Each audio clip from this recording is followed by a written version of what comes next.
What's going on, YouTube? I am back with another video today talking about how far away from the golf ball you should be standing for maximum distance, great accuracy. Let's get into it. All right, so let's start by talking about one of the issues with standing too close to the golf ball. A lot of people end up standing too close to the golf ball, and what happens when you're too close to the golf ball is that you have a higher risk for coming and hitting the heel of the club. You obviously do not want to do that, especially with driver. You're going to end up breaking your shaft. But if you're hitting an iron, you're going to end up hitting a bunch of shanks out to the right. But what also happens is you have more of a tendency to have an outside club path. So that increases your risk of slicing because your club face could be open to try to get that ball back to center. Ends up leading to a slice. You're going to hit a lot of fades. But you really want to be able to control your club path. Now, the other aspect of that is if you are trying to control your club path but you're standing too close to the ball, you're going to end up being jammed. So your right elbow is going to end up digging into your side. If you're trying to hit the inside part of the golf ball or down the line, you're going to really struggle because you're so close to that ball that you have nowhere to go here, which greatly reduces your power compared to actually extending out and whipping the club. So you're going to lose accuracy potentially, also going to lose speed, definitely. So we want to make sure that you're far enough away from the golf ball to eliminate those options. So on the other end of the coin, standing too far away from the ball is also not a good thing. It's going to make you reach too far to hit the golf ball. When you're reaching, you're going to lose speed. You're also going to be off balance. You're going to be rocking forward. You're also at a lot higher risk for early extension because when you're reaching so far to actually hit that ball, your body is going to want to go this way to compensate, and then you're going to early extend. So you definitely do not want to be too far away from the ball because it's also going to increase your risk of hitting toe shots because when you're far away from the ball, sometimes you're going to be reaching and then you're going to hit the toe there.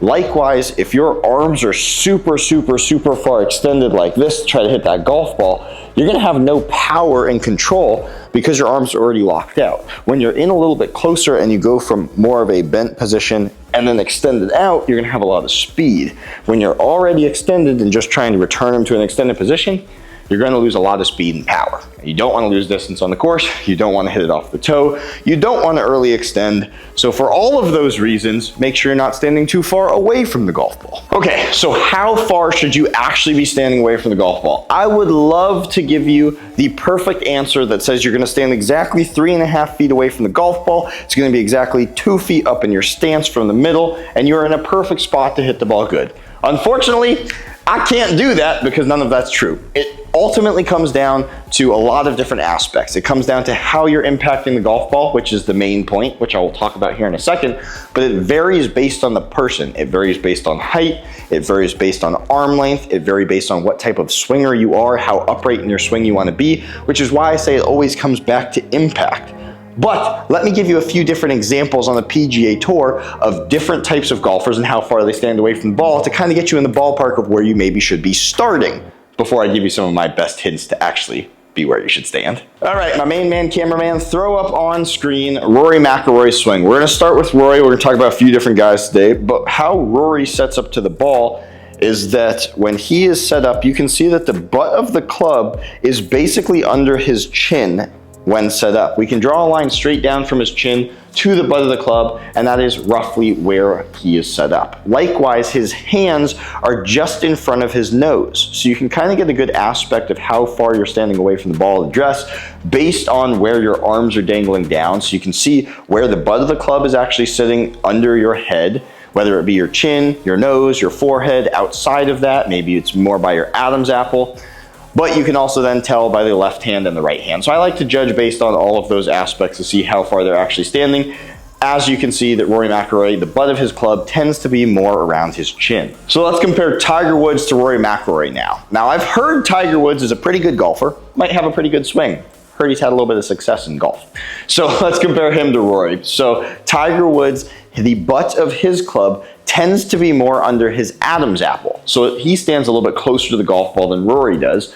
Likewise, his left hand is more around where his mouth would be, his chin-mouth area, and his right hand's just under his nose. So a good indication of that he stands closer to the ball than Rory McIlroy does by a few inches. So now let's compare those two golfers to some long drivers so we can see about distance, what impacts that potentially. So let's take it to two of the fastest. Let's start with Kyle Berkshire. Kyle Berkshire, when he's hitting his long drive setup, the butt of the club is more so around his nose, whereas both of his left and right hand are more so out in front of his face. So this means he's standing a little bit further away from the ball. Now this makes sense because he's hitting a longer club, got to be a little bit further away. But even when he hits his play driver, you can see that he's still a little bit more exaggerated, a little bit further away from the ball than guys like Rory and especially Tiger. So since we're talking about the fastest golfers in the world, we got to talk about me and my whack swing for a second. Now, I'm not advising you to copy my swing by any means, but I do want to talk about it because there's a few elements in this swing that will give you a good understanding of why you should be standing a certain way from the golf ball. So for me and my swing, you can see that the butt of the club and my hands are way in front of my head. So I stand way further away from the ball than all the other golfers do. Now, why is this? Well, I'll talk about it here later and I'll also make a separate video about it because a lot of it has to do with impact position. Today we're talking about what happens at impact that changes your ability to stand closer or further away from the golf ball. For me and my swing, I have tons of shaft droop. We're breaking out the lag shot to demo this. So I have tons of shaft droop. What shaft droop means is that the club basically looks like this at impact. What happens when you're like this at impact is that your hands have to be way higher than they would be normally if the club was straight. So if the club was straight and this is where you're at on impact, this would be where your hand should be. If the club is drooping and you have droop like this, well then your hands need to be up higher to compensate for that droop. So if this was hitting the golf ball and the shaft has lots of droop, well your hands have to be up higher than they would if they're here versus here. Have to have higher hands. So since I do have a lot of shaft droop, I preload my hands higher as well as because of my grip and a few other reasons. We're going to talk about the grip later in this video and in a different video, but shaft droop is one of the reasons I stand super far away from the ball. A couple other things that impact. So let's talk about which one is best for you, which setup you should be using, how close you should be to the ball. So with all of this being said, it leads me to my biggest point of the day. The indicator we've been talking about is how far away from the ball your hands are and where the butt of the club is to indicate how far you're actually standing away from the ball. Well, I got a big thing to tell you guys, and I don't know if you're gonna like it very much. How far away you're standing from the ball actually has nothing to do with how high or low your hands are. If I'm standing in this position right here, and this is how I would hit the golf ball, you can see the butt of the club is very, very close to me. So I would theoretically be close to the golf ball. Well, I could just raise my hands up in this position, and now the club is in a completely different spot, but I didn't move my feet.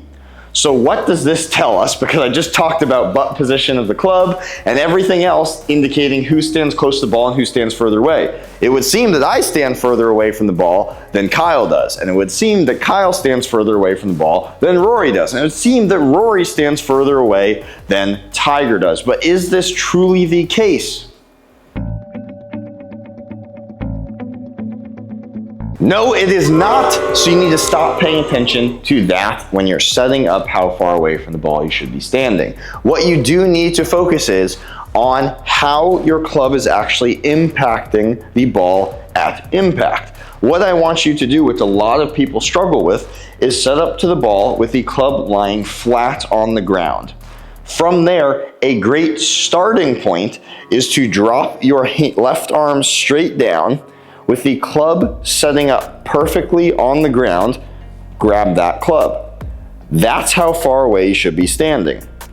So for me doing it, theoretically speaking, again, I do it a very different way. A great starting point would be left arm straight down, grab the club when it's set up correctly. So this club, if I'm like this, you can see the toes super up. If I'm like this, you can see that the heel's super up. Both of those are incorrect unless we look at what you're doing at the ball. When you're impacting the golf ball, if you are impacting the golf ball with a square club head and it's level, you're perfect. You're in a great spot. You should set up with it square. If you tend to be hitting the golf ball like this, where you're impacting the ball and the toe is way higher, well then you need to start setting up in a little bit different of a position or change your equipment to accommodate that. We're not talking about equipment today, so we're not going to talk about that, but we are going to talk about making sure that your club is level. So what happens is if you're always impacting the ball like this, where the toe is super high, well you need to raise your hands at address to get them higher to compensate for that club dropping so you can hit it better. When you're hitting the golf ball, the golf club is designed for optimal flight when you're hitting the ball like this. That's how you're gonna get the optimal flight. Now, club heads are specifically designed so if you catch them off the toe, it's gonna bring it back. If you catch it off the heel, it's gonna start a little bit left, it's gonna bring it back to the center. But the club is not designed for you to impact the ball like this. Completely changes the dynamics of it, as well as if you impact the ball like this. You want to have a level club head. If you have the toe too high, it's gonna indicate a hook or a draw. It's going to help emphasize that and not in a good way. Likewise, if you have the club set up like this, you're going to be much more likely to slice the golf ball. So we need to make sure that you're hitting it level. So the best thing to do if you're trying to hit the ball level is see how high it's elevated, toe or heel, when you're actually at impact, then address your setup to be accordingly. So if you're a type of golfer that, again, has that toe super high, well, raise the heel at impact some, have higher hands. That might mean standing a little bit closer to the ball to get you in a position that you feel comfortable, but you got to assess your back and what situation you like your back to be in. So I know you guys are looking for a specific answer of this is the exact distance away from it, but there's so many different elements to actually how close and far away you should stand from the ball that you really have to take into account you individually. I cannot stand coaches that specifically say you need to be this far away from the ball because everybody needs to be this far away from the ball. Not true at all. If you're having a problem, you might need to stand closer, further away, change your hand setup, or do something drastically to make yourself hit the ball better. Look, at the end of the day, if I stood like this trying to hit the golf ball, and this is how I set up. I set up with my face down, I'm set up all cockeyed, I might be super far away from the ball, but every time that I hit that golf ball, I hit a perfect shot down the middle 300 yards. Would anybody say that my stance is incorrect? The answer is no good golf coach would say that's incorrect, but everybody online would say it's incorrect. So I need you guys to take everything with a grain of salt. Understand that it can be different for you. If you're somebody that does something weird, maybe that'll work for you. So even in the extremest situation of setting up in the weirdest position ever, the only thing we should view is what this club is doing at impact. If at impact, I'm hitting it perfectly in the center with a high angle of attack and my club head is level, well, that's the right setup for me. And if he set up that same golfer setup in this situation where it was a perfect setup, supposedly right here, well, he would probably end up impacting it like this. So there are things you can do to band-aid certain things, and setup is definitely one of them. I would say that setup majority of the time is more of a band-aid than anything. So if your toe is high at impact, raise your hands up. If your heel is high at impact, lower your hands. So a great starting point would be get your back set up in a position that you feel very comfortable in. Some people are going to be way more bent over. They're going to feel great here. Other people are going to be way more stood up. That's okay. Find yourself in a good position to start. It's a great starting point again, where you're in a comfortable position backwise. This is a good bend. You feel good. Great. Drop your left hand down. Awesome. Set up the club flat on the ground and then move back or forward according to where that position would set you up well for success without then moving the toe up, without moving the heel up. That is a great starting point for where you can hit the golf ball. Then you can go back to impact, see what's going on with impact, if the toe's up, if the heel's up, if your hands are too high, if your hands are too low, and then we can address more of how far away you should be standing from it. Maybe the answer is to back up more, maybe it's to move forward, or maybe the answer actually lies within your hands, which I will talk about in part 2 of this video, your hands at address and what that is doing to your swing. Guys, that is it for today. I hope this clears up some misinformation about how far away you should be standing from the ball. I know you probably didn't get exactly out of this video what you wanted to, that you could come out of this video saying, this is exactly how far I need to stand away, so next time I go for the range, this is how I'm gonna set up. But I hope this gives you a good starting point to see exactly how far away you roughly should be starting and then adjust based on impact. The most important takeaway for this video, flash it on the screen, is that how far away you should stand from the ball is dependent only on impact. Don't just do it for looks, do it for impact, where your body's at impact, where your club's at impact. From there, we can make adjustments accordingly to help you hit it further, straighter. Remember to tune into part 2 of this that's talking about setup, hand position, how far away you should be, and specifically, if you have a strong grip versus a weak grip, how will that change how far away you should stand from the ball and where your hands are set up. Till next time, guys, we'll see you later.